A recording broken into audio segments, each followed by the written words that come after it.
Hospital Porter's Pride and Dignity, Stop the New World Order, welcome to Hapanwo TV. So there's another film I'm going to watch and I'm going to review, so I'm just going to be off to the cinema in a minute. Well, I'm not going to be off to the cinema, of course, so it's another non-roving review. I think you're getting used to those. I don't want to get too used to them. I want to get back down the flicks, man. I really do. Maybe one day. But now this is a film which is kind of it is actually a recommendation, although I had heard about it before. I heard about it on the Skeptico show with Alex Tsoukaris. Great show that is, not Skeptic. But someone recommended it to me more recently, a couple of weeks ago. Someone said, you know, Ben, you've got to watch it, you've got to watch this, you've got to watch it, you've got to watch it. I was a bit dubious because it's on old Nonsflix, and well, you may have heard about the Cuties thing. Do you remember the video I did with Rin Michaelis? That kind of, well, I won't go into the details now, but basically Netflix have, firstly, they've got this thing called Cuties, which includes featured pictures. I don't know the story, but it includes images of young girls in scantily clad doing sexual dances and things like that. And Rin and I did an entire video about that, and this led me to basically boycott Netflix. However, there's another reason. There was a good film, actually, a film I've seen, which I very much recommend, called The Red Pill by Cassie Jaye. And she used to be a feminist, yet she did some research into the anti-feminist movement, and she saw through it. And the film The Red Pill is all about that. Netflix banned it. They banned it. It's just unbelievable, isn't it? Well, it shouldn't be unbelievable because that's the world we live in now, where good things get censored. And what was it Bill Hicks said? The little demons run amok. So yeah, paedophilia propaganda is allowed. Sensible, rational critiques of feminism are not allowed. So basically, I've never had Netflix, and I never will have it. So how do I watch this? How am I going to watch the film? Well, how do I get around this? Well, I've actually had some help from somebody who does have a Netflix account, and so I've basically, they put me on as a kind of share. It's kind of a share thing, so that's how I'm going to watch it. I'm not going to use it for anything else. I'm not going to put a penny into it. This person already has it, and they very generously allowed me to watch it on their account. So that's how it works. So this film, what is it? It's called The Discovery. Now, it came back to me, actually. Someone told me about this, like I say, a couple of weeks ago, but it came back to me because I've just done an article on Hapanwo Voice, and there'll be a link in the description box to this. I've done an article on Hapanwo Voice about Bob Bigelow, because Bob Bigelow, our George Soros, he's not just into UFOs, he's into the afterlife as well, and ghosts and things like that. So he likes the paranormal, and he has just launched a new project to try and research the possibility of an afterlife, and what's more, he's hoping to find proof. Now, whether he'll succeed or not, I don't know. I mean, the thing is, like, proof according to what definition? I mean, and he says, oh, according to the US law, which says beyond reasonable doubt. Well, the thing is, we already have that, and the skeptics, of course, are very, very resourceful. They're very adaptable in maintaining their worldview. I've done an entire video about that, which I'll put a link to in the description box too. And I suspect that someone will find some way around it. No doubt, Skeptic's Guide to the Universe are already sort of already preparing some kind of takedown of it. But you never know. You never know. I'll keep an eye on that subject, and no doubt I will come back to this on Hapanwo TV, radio or voice at some point, as soon as Bob Bigelow has some kind of results. But he's offering prize money and things like that to fund this enterprise of his, and good luck to him. Good luck to him indeed. But you know, I'm no doubt that he will find significant evidence for what he's looking for, because I know such evidence exists. However, proof that will silence any skeptic, there's no such thing. The skeptics, as I say, can use the various methodologies and fallacies that I talk about in my skeptic videos, which is in the description box, to prop up what they believe, their belief system.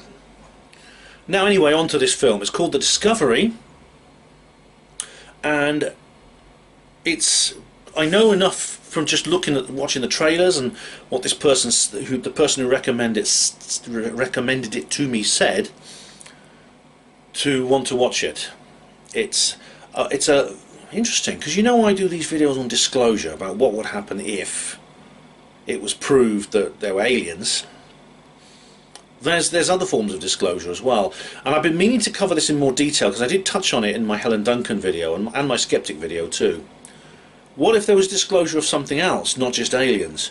What if there was disclosure of the fact that we do not die, and that the end of our physical existence on Earth is we just move on to another stage of our existence? What would happen then? And this film, from what I gather, just from reading the blurb and the trailers, it's about a scenario where that actually happens, where it is proved beyond doubt. I mean, again, I think it's unlikely you prove it to the satisfaction of all the skeptics. It's proved that there is an afterlife. Just imagine you could prove that to James Randi. Well, you don't have to prove it to James Randi. He's already found out, of course, by his own experience. But to prove it to Richard Dawkins and Darren Brown, yes, and all those other ones, all the afterlife belief. What about the MBAers and people like that? To prove it to them beyond reasonable doubt. Supposing hypothetically it were possible, when it's not, but supposing just a thought experiment, as a parallel universe in which skeptics can be persuaded by weight of evidence that something is real. What would happen if that happened? What would happen if such an event occurred? What effects would it have? Things like that. This is something I've only just started thinking about, and I'm going to have to say some more about, because it could be the reason why Helen Duncan was not allowed to perform in court. If you watch my film on that, you'll know what I mean. I'll say more later. But anyway, it's time to get down to the cinema, or not cinema. It's time for me to move the two feet in that direction, where I can see my computer monitor and watch the film. So popcorn and hot dog, please. Yes. Do I have to pay extra for the luxury seat? No, I've just got my normal chair. So let's get into there, watch the film, and then I'll come back and tell you all about it.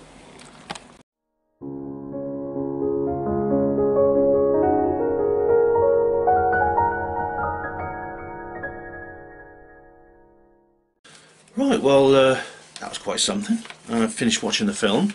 There are going to be spoilers in this particular reportage, or the report, or review, this non-roving review, and so just bear that in mind. The Discovery is about it's about a scientist, this guy called Dr. Thomas Harbour. It's spelt in the American way without the U, but it's pronounced, when I saw it on the script I thought it was Harbour, but it's Harbour. It's interesting. It's a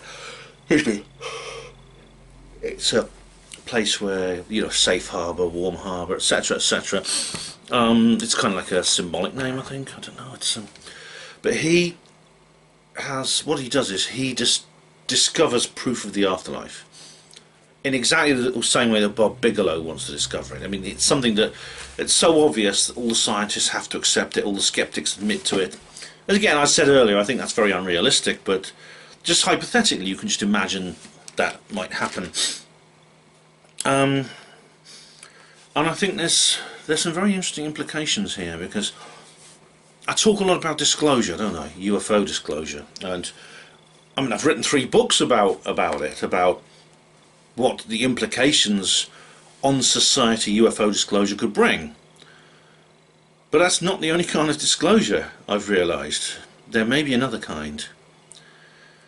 Not the disclosure of UFOs, but the disclosure that we live forever.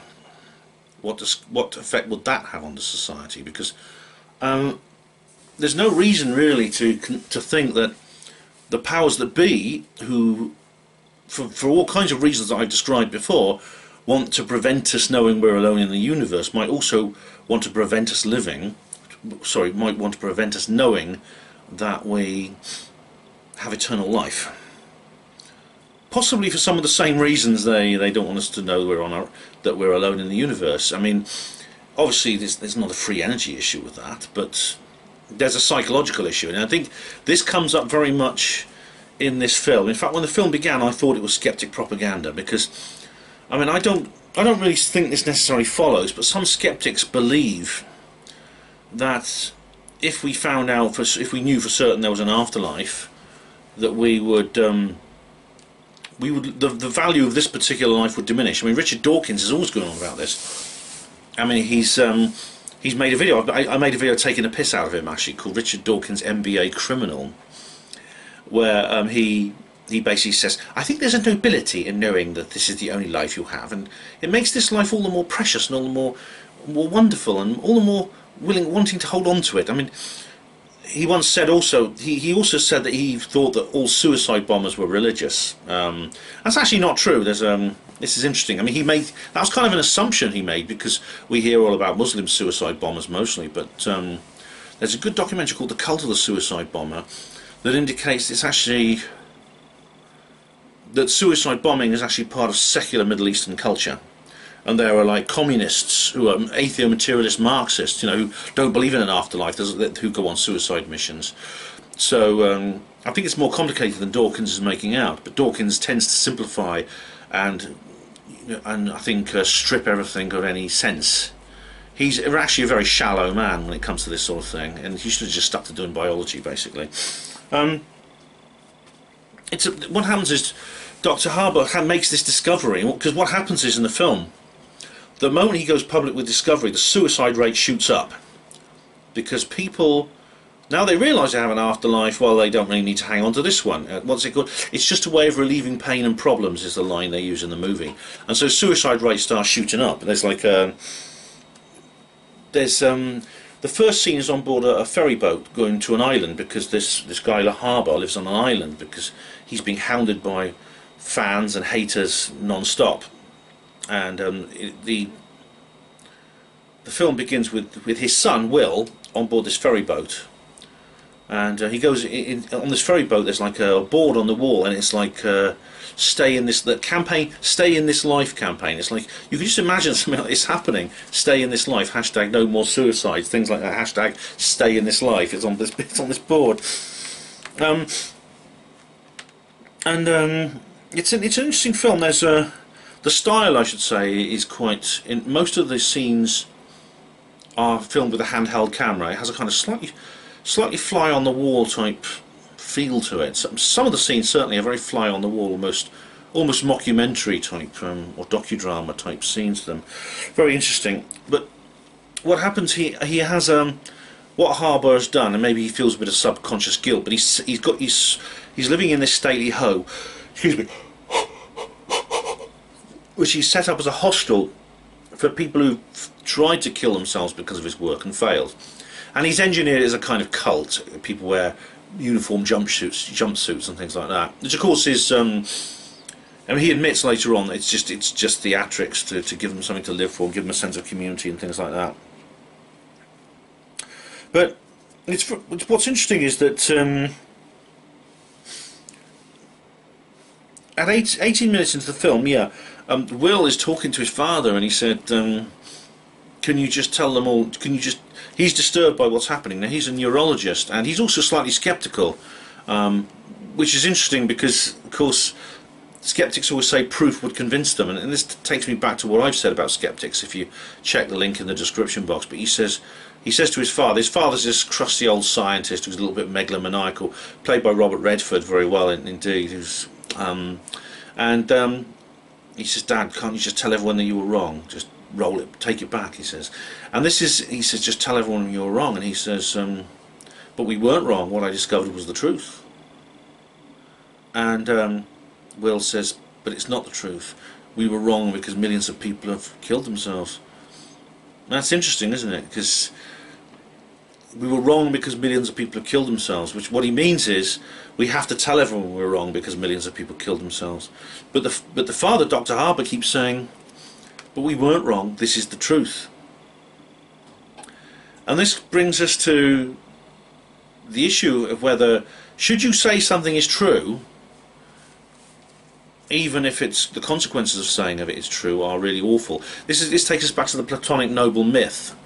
There's a famous play by the Spanish playwright Juan Sebastian Lorca, which is about no, not him, there's another one actually, sorry, I can't remember the name of it, but it's called In the Burning Darkness. So interesting, it was never translated into English. I mean, I've written a review of it on the main Hapanwo site because my partner at the time, Sue Astain, she translated for me. She can speak Spanish.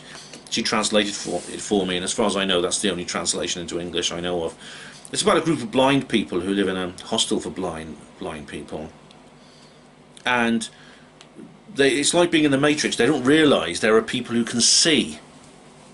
They actually have lived there so long they think everyone's blind, and they're told that everyone is blind. And they have great fun. It's like a kind of paradise. And then one day, a young man called Ignacio comes to stay at the hospital. He's like the snake in the gun, because Ignacio is blind, but he understands that people can see. And the moment he tells them this, their whole paradise breaks down. They start arguing. They start fighting. And in the end, they start bumping into... They find they can't move around the hostel so well. They keep bumping into corridors and falling downstairs and things like that. And in the end, Ignacio dies. He's thrown off this helter-skelter they have for fun, and there's always this question mark whether he was murdered to keep him quiet. So it's the Platonic noble myth, says Plato said, there are some lies that it's good to tell. It's actually, the truth is not sacred. If the consequences of the truth are so awful, then it's better to tell a lie. It's a tricky one, isn't it? It's right, you know. It's like, what about Cypher in the Matrix? He goes, he's having that meal he's eating in a restaurant. He says, this steak doesn't exist, but it tastes so good. Ignorance is bliss.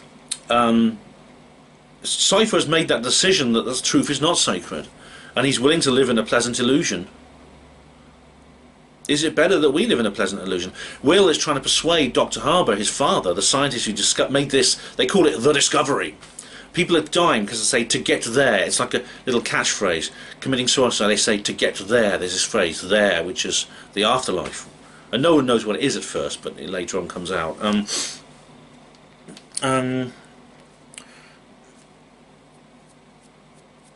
So that's the question. Will is saying, look, let's tell people we're wrong. We have to tell people we were wrong, because it's telling them the truth is morally incorrect. And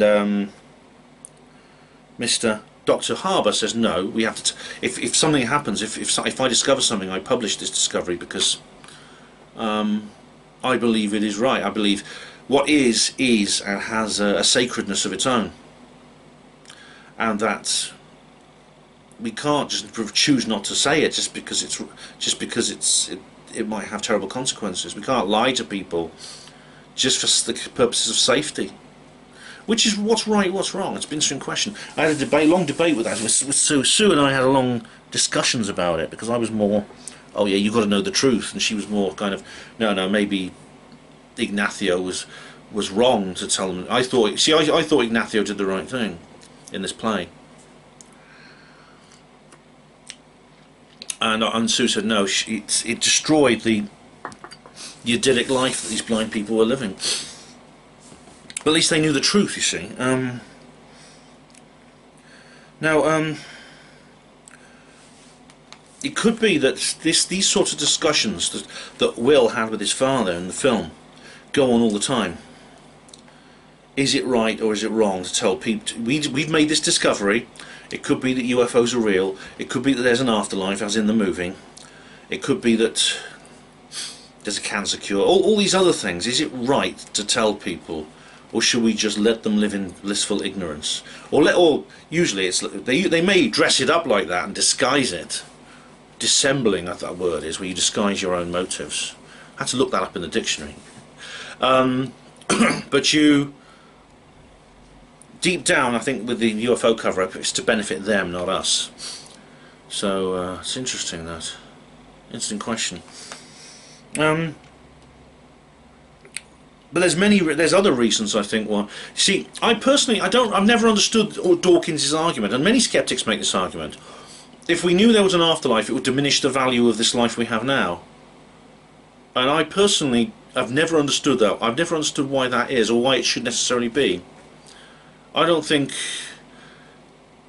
I don't think. You see, I believe there is an afterlife, and I don't. It doesn't diminish the value of the life I'm living now. I love my life. I don't want to die. If I was in that film, if I was a character in that film, I would not commit suicide. And what's the point? I mean, you might as well just get on with it, because you know, if you want to get there, you know, to the afterlife, they call it go to get there. Well, you're going to get there anyway. You just wait a few more years. You'll get there anyway. You see what I mean? There's all kinds of reasons why this doesn't quite make sense. And again, I thought this was skeptic propaganda, because that's the kind of thing a skeptic would include in a film like that. He'd say, well, obviously, like Richard Dawkins, obviously, if we ever found out there was really an afterlife, then everyone would just go and kill themselves if there was a problem in their life. I don't know, just kill themselves. They've got a whole new life coming for them. Their own life's not really worth very much. Just kill themselves. I don't think that necessarily follows at all. I think Bob Bigelow made this point in his interview that I watched. The knowledge that we certainly have an afterlife, a lot of people, I think the majority of people actually believe this anyway,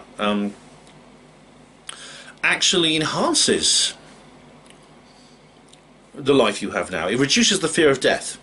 When you know that this life is it's a precious time to learn, it's a wonderful thing, but it is temporary, and then you move on, but then it's only a temporary part of a much larger spiritual experience. That makes it more interesting, makes it more fun, it means I don't dread dying anymore. Also, it's comforting for grief, for bereavement, right? If you are bereaved, I think nearly everyone, I don't see how anyone would actually disagree with this, even those who don't actually believe in an afterlife. If there were an afterlife, it would make bereavement less painful. And it's almost an obvious reason that hardly needs stating. You lose someone you love to death, they die. Now, if you don't believe in an afterlife, that's it, they're gone forever, and eventually you're going to go forever, and that's it, that's the end of your relationship. If you believe in an afterlife, then it's a temporary separation. It's just a temporary separation that will end with a happy reunion one day. It wouldn't eliminate grief, I don't think. It wouldn't at all, but it would make it easier to cope with. And indeed, it has done for me. It has done for me. I think you may know where I'm going with this, because I'm going to suggest something in a little while. But first of all, I'll come to that in a minute. But there's another reason. MBA. Now, obviously, the MBAers, that's Materialist Bravery Award. If you don't know what I'm talking about, I don't know how to explain it. I've explained this in my Skeptic video, in the link in the description box. But basically, some people who, on the atheo-skeptico-materialist side, actually get a lot of satisfaction out of not believing in an afterlife, because they see themselves as superior, because they see other people needing what they believe is some kind of comfort blanket to protect them psychologically from the inevitability of their demise. But because they themselves are atheo-skeptical materialists, they don't need it, and this makes them superior to those other people. And this gives them a bit of an ego boost, quite frankly. And I describe it in more detail if you look at the Truth Seekers Northeast video in the description box, you'll see what I describe MBA Materialist Bravery Award in that. Oh, good. In a minute, I'll tell you about this book. This is a very interesting book, but I'll come to that in a minute. I'll come back to that. So yeah, Dr. Harbour has discovered proof of the afterlife. Now, in the beginning, there's an interview. The opening scene is very dramatic. He's in a TV interview with an interviewer, and the interviewer, interestingly, is Mary Steenburgen, who's an actress. She's quite famous when she was a young actress. She was in films such as Philadelphia and Parenthood, it's interesting to see her now older. She's still obviously recognisable, but she's a lot older, and she conducts the interview. She's got the same voice. But the sound engineer in the studio, the moment the interview's finished, he walks up to the Dr. Harbour, who's having his interview after the end of the interview. He says, Dr. Harbour, thank you for showing me my way forward. And he gets a gun, puts it to his head, and kills him and shoots himself dead. And there's so many suicides like this. And but Dr. Harbour's detected brainwaves in the subatomic structures after death, and he has a laboratory in this big stately home on this island where these cult members live. It is like a cult. He has like a laboratory, and it's very like Flatliners. Now, I've not seen the remake of Flatliners, and maybe I should, But Flatline is, of course, is about a group of medical students who who stop their own hearts so they can have this. They engineer near-death experiences by stopping their hearts, and it's very like the laboratory is very like that, and they do that to people. In fact, at the opening scene, you see Dr. Harbour having this treatment. He's basically having his heart stopped so he can like try and get a near-death experience. There's a strange chap called Cooper as well. I've seen him in so many films. He's an old black guy. Tends to play, he's like judges and things like that. He's often plays judges in films, I noticed.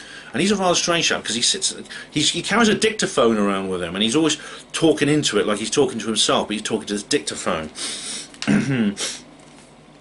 So stay in this life. These signboards are everywhere. Stay in this life.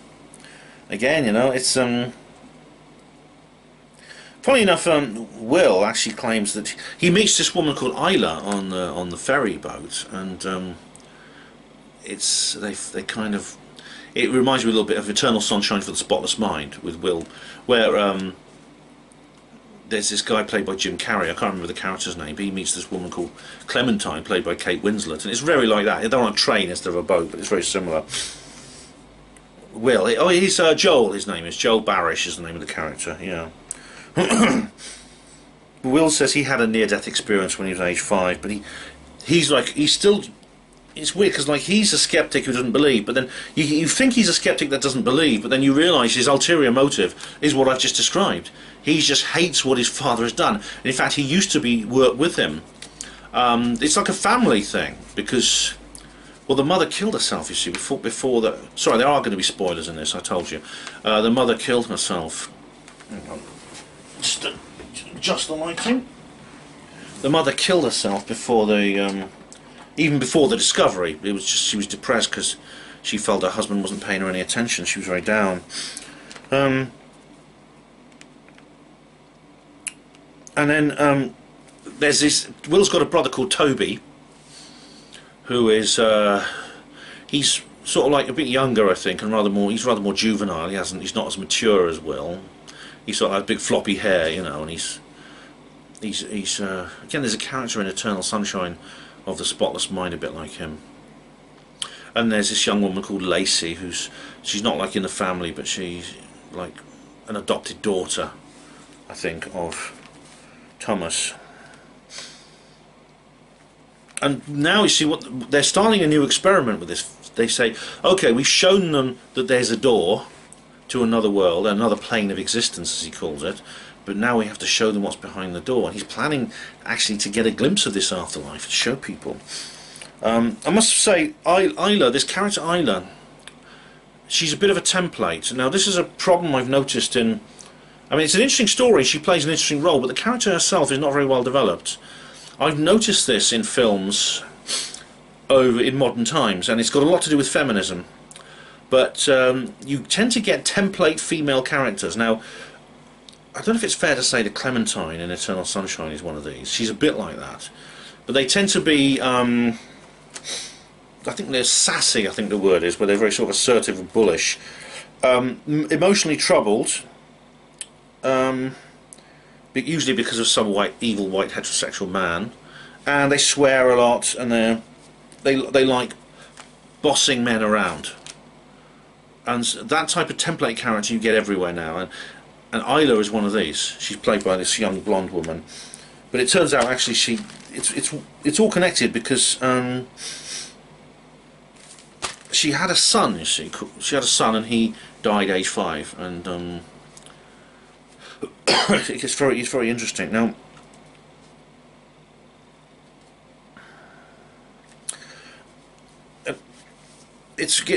Lacey turns out to be a bit sinister because at one point she's having a conversation with Cooper, and she was discussing the validity, how suicide rates have risen, and how maybe suicide is okay because of this afterlife thing, because of this afterlife discovering. But what about murder? Is murder so terrible if there's an afterlife? And this gives a clue because of what happens later. Yeah, Isla's a bit of a Mary Sue. It's like she can do everything. a bit boring. These kind of characters are a bit boring, and then they can,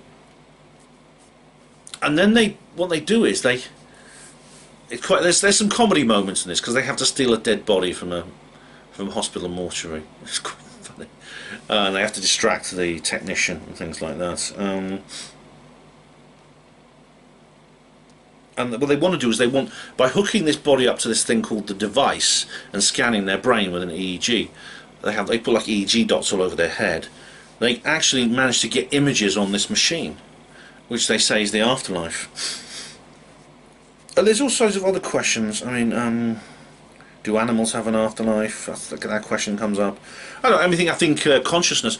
Many non-human animals show sign of being conscious, so I'd say yes. That's another philosophical moment. But then what they find is that the image that comes from this man's body, this dead body, which supposedly is an image of his own afterlife, filtered through the brain, presumably from another world. I don't know how that works exactly, but if you're recently dead, the brain tissue's intact and they use it in some way. But they put electric shocks into the body. They kind of galvanise it with electric shocks. Yeah, it's funny because if you do put electric shocks through a dead body, the body moves.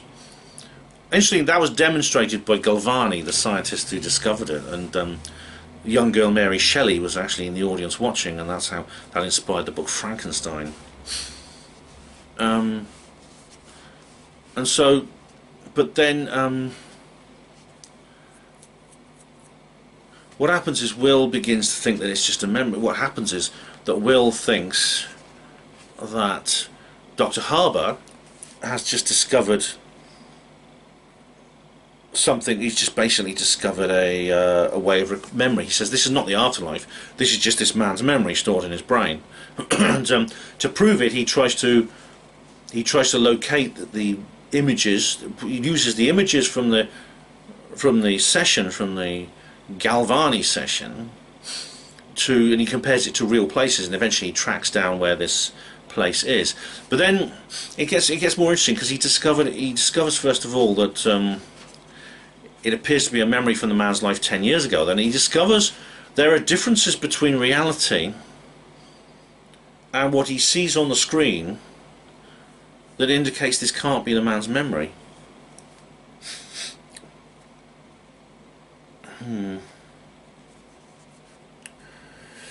It gets a bit, I must say, as a ex-hospital porter, there's some quite unrealistic scenes, like they managed to break into a medical records office. I mean, that's at a hospital. That would never happen because the security is very tight there. I mean, when I went for medical records, I had to identify myself with my ID card. You had to go into like an ante-room. You couldn't get into the medical records room because these are very, very top secret, these medical records.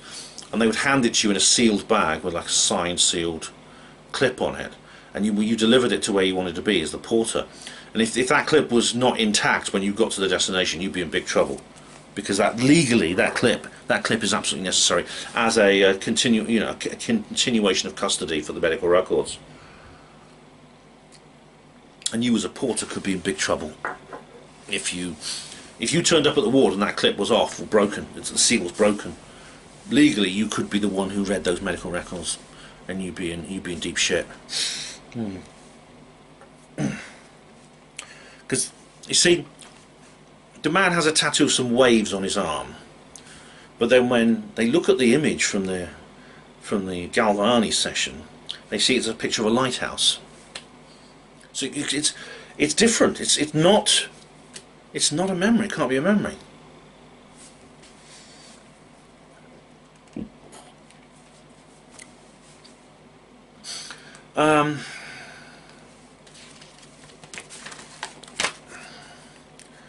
I'm just going through my notes here. It gets what happened there is, and then they have a long discussion. They realise they are looking at what they think. They say this is not the same thing. So it basically is the afterlife they're looking at here.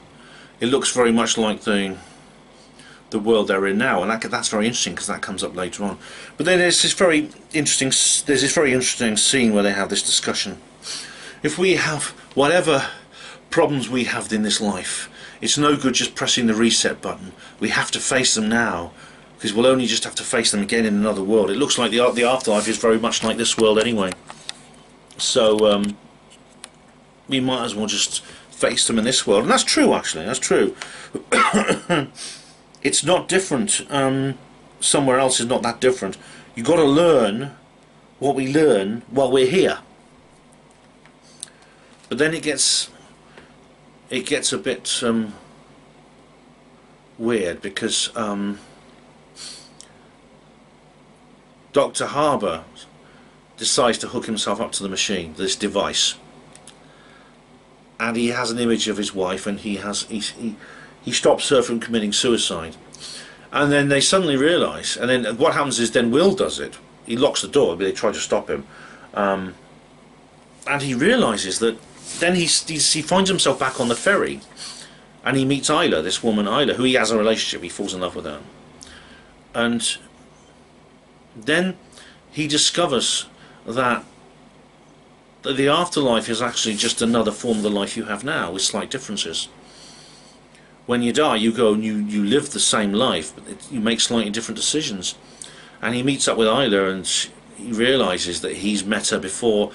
He's seeing his past life, and it's exactly the same as this one, except that there are tiny little differences. Her dialogue is slightly different, and then she says to him at one point, it's like it's a big reveal from his memory. She says, as he can see, he says, "You met me you were going to carry on meeting me over and over again, until eventually you stopped me killing myself." Because Isla tries to kill herself. She jumps in the sea. It's at the beginning of the film, soon after they've met, and she tries to swim away until she drowns, and he stops her. And he says that was the point, you see. Otherwise, he'd have just read later on that a woman called Isla killed herself, and he thought, well, I saw that woman on the boat, and I could have stopped her. And he does stop her. This, of course, you see, when after this happens, they decide to try and destroy the device, because what happens is Dr. Harbour has a change of heart. He says, because they say, look, if this gets out and people find out exactly what the afterlife is, and it's another chance to live the same life they have now and not make the same mistakes, then the suicide rate is going to, it's already tripled, it's going to like quadruple if that gets out. And Dr. Harbour says, okay, he accepts the Platonic myth, and he says, okay, we'll destroy the device. Now, everything what I've described is, and I've already written to Anthony Peake, and I've told him about this, because this is straight out of Anthony Peake. If you ever read his material, his early material on the afterlife, this is straight out of Anthony Peake. It's absolutely what Anthony Peake describes, that our afterlife is actually a replay of our own life, but a little bit different. We get to make different decisions, correct mistakes we made in previous lives. The life I'm living now is very similar to one I've lived many, many times before. I don't know how many times, but each time it's slightly different. I make different choices and improve that life. It's rather like the film Groundhog Day. In fact, Anthony talks about the film Groundhog Day, which I should watch really, which is about a man who it's a film about a man who finds himself living the same day over and over again. He goes to bed at night, he wakes up, and it's the previous morning. But little by little, as the course of the film goes on, he learns to live that day. He lives it. He's better and better every day, until eventually he becomes a better person. And at some point, I mean, this is described in the film. It says eventually, when you live your life as best as it's possible to live it, you will then find yourself in a plane of existence where you don't have to go through this eternal cycle. Now, Anthony mentions that as well. What that is, we don't know. You reach a kind of a Buddha nature, level of the Buddha and things like that. I don't know exactly. Oh yeah. So that's just checking I've covered everything. It's such a very interesting, such a very, very interesting film. It is a very interesting film indeed. So I appreciate the people who recommended this to me. Now, this question over whether it's right and wrong, as Will quotes, we were wrong because people killed themselves. Which again, of course, is a contradiction. You can't say 2 + 2 = 5 because 2 + 2 = 4 means people kill themselves. He's attaching an ought to an is. He's saying we were logically incorrect because there are moral consequences from that. So it's a nonsensical sentence. We were wrong because people killed themselves, which he utters when he's conversing with his father at the beginning. What he really means is we were wrong to tell people, we were wrong to publish this work we did, because Will actually, along with Toby, his brother, the three of them, the father, brother and the father and the two sons, worked on this project, but Toby gets cold feet and he drops out of it because of this, because he realizes as soon as they publish their results the suicide rate flies up. And he realises there's something wrong here, and so he gets out. And then he's trying to persuade his father. Look, what he means to say is, look, could you just tell them?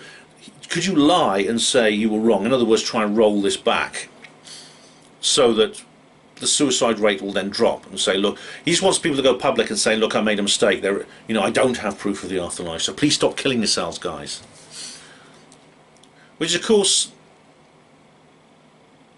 would that be morally right? Now the skeptics, see, I do wonder about skeptics.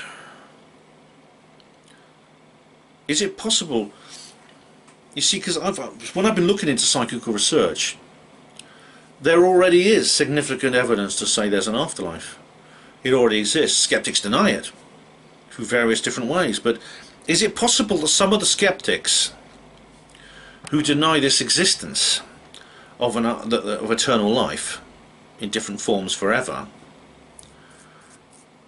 they actually do believe in it and they know it's true, but they're just saying it. They're just saying it's not. Could James Randi have been one of these people? Because as I've explained, James Randi, through his connections to the McDonnell Douglas company, it is quite highly connected. Could he be somebody maybe very early in his life they said, look, Randy, okay, we know there's an afterlife, right? We can't let the people know that. We can't let the people know that because of the effect it will have on society.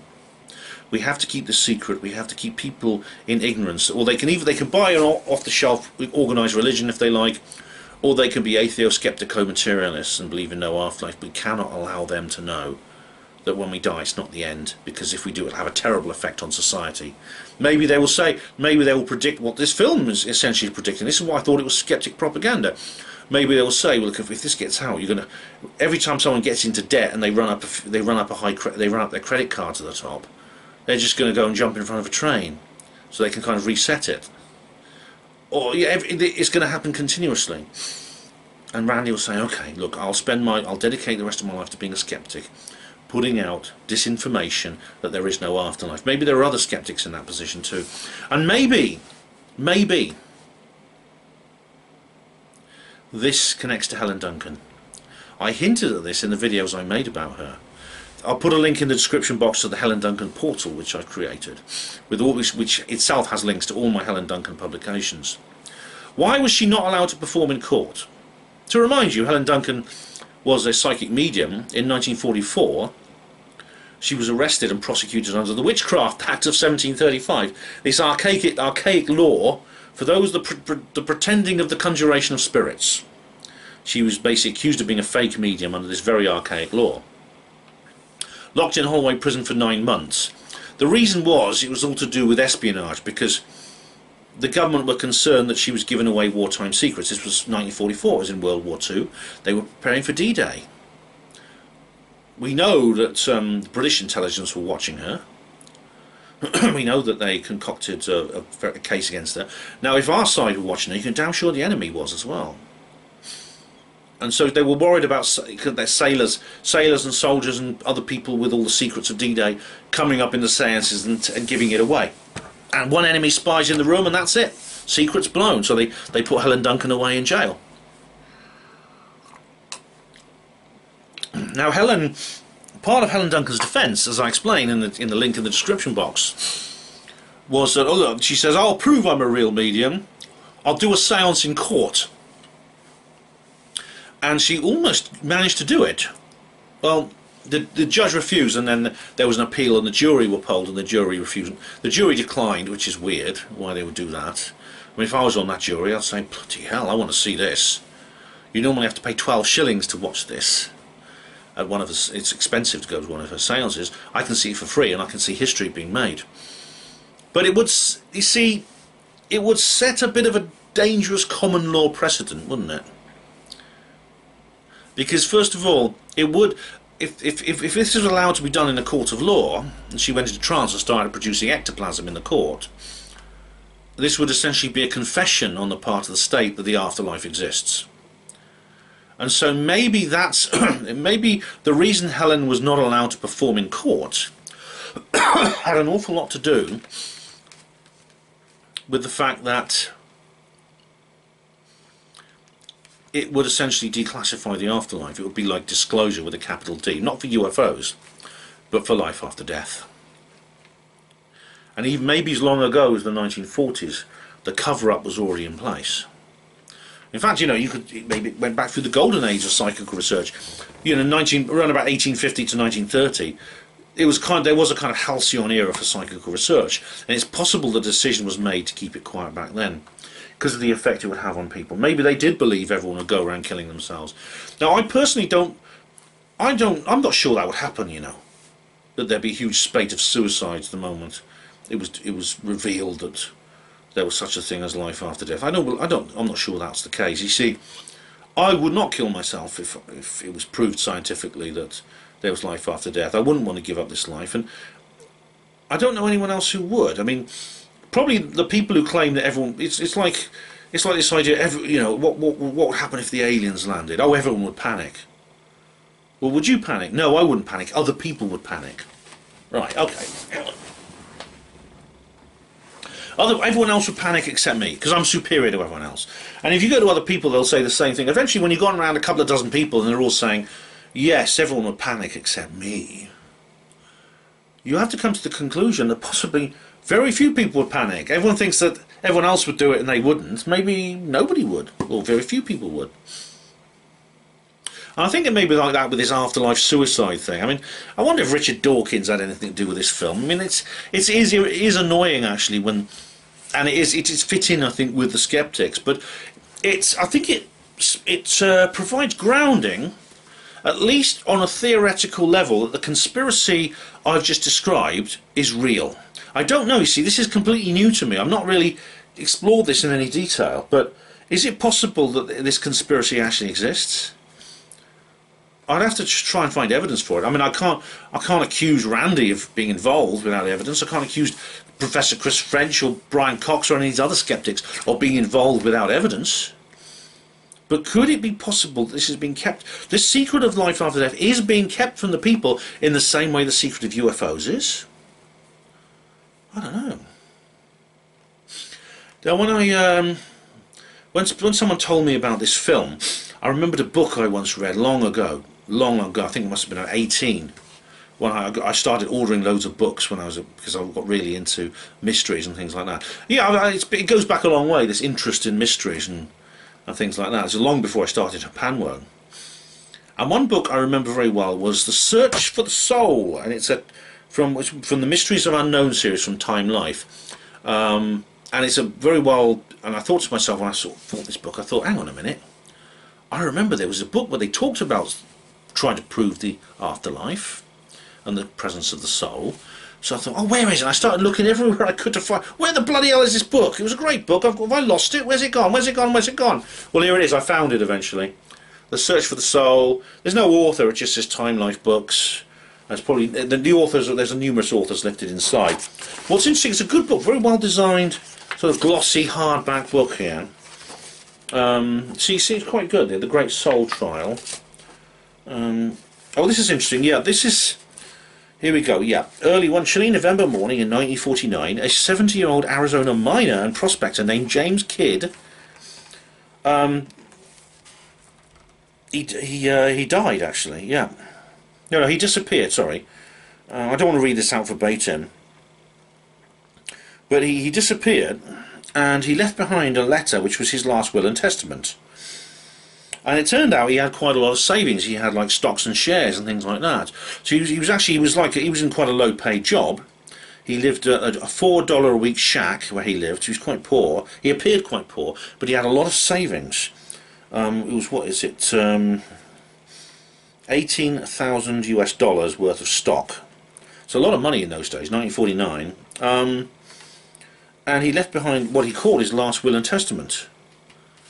So this is kind of weird. There he is. That's James Kidd there. Can you see him? There's a lot of reflection on the page. That's James Kidd. And that's his will. This is his letter of his will. And what's in his will was, it says, it was found in this, it was actually, it was given to a probate lawyer and was found to be legally binding. And he said, this is my first and only will, dated this day in January 1949. I have, and I can't read his handwriting here, but basically he wants this money, he wants this money to go towards proving the existence of the human soul. And that's a bit vague, isn't it? Because I mean, who would you go to? How do you do it? In other words, who should get this money? Because he had no children, he had no family, so who should get this money? And it's quite interesting. There was actually a courtroom battle between various people, scientists, neurologists, vicars, psychic mediums. They all wanted a slice of the James Kidd pie. I can't remember to read this again and go through it again, but it's a really interesting story. But there was a court case. Yeah, and about exactly what was to be done with James Kidd's. Yeah. So yeah, what happened to the money? Where would the money go? And it's interesting because there is a James Kidd in today's world. His name's Robert Bigelow. As I said at the beginning, he's created this thing called the Bigelow Institute for Consciousness Studies. He's just set it up. This is quite new. He hasn't created the website yet for it, but that's coming soon. Where he wants to prove the existence of the human soul. I wish him luck. I really do. I think he's going to be up against a few obstacles because, as I said at the beginning, you know, skeptics have ways and means of denying reality. So how do you prove it? What he wants to do, I think, he wants to prove it beyond reasonable doubt. That's the legal standard of an American courtroom. But it's not the standard for skeptics. Remember, they raised the bar. Occam's razor. Do you remember all this list of fallacies I have in the video that I've linked in the description box? So, good luck to him, but I don't think he's going to convince the skeptics, and nothing would. Literally nothing would convince the skeptics. And then what if someone really is trying to keep a lid on all this? Maybe, as I said, this is a completely new conspiracy theory I've got here. And I don't know if I'm the first one to think of it, but I don't know of any evidence of it. But, well, if evidence exists that the proof of the afterlife is being covered up by a dark, shadowy government, then hopefully that evidence can be found, and maybe I'm the one to do it. We shall see. Anyway, interesting film, The Discovery. I enjoyed it. I thought it was a good film, fascinating concept, and I do recommend it. If you don't have Netflix, I don't recommend you get Netflix because of their ethical problems I have with them. But despite that, maybe you can share. Maybe someone will let you come around the house and watch it or something, or let you use their account, which has happened with me.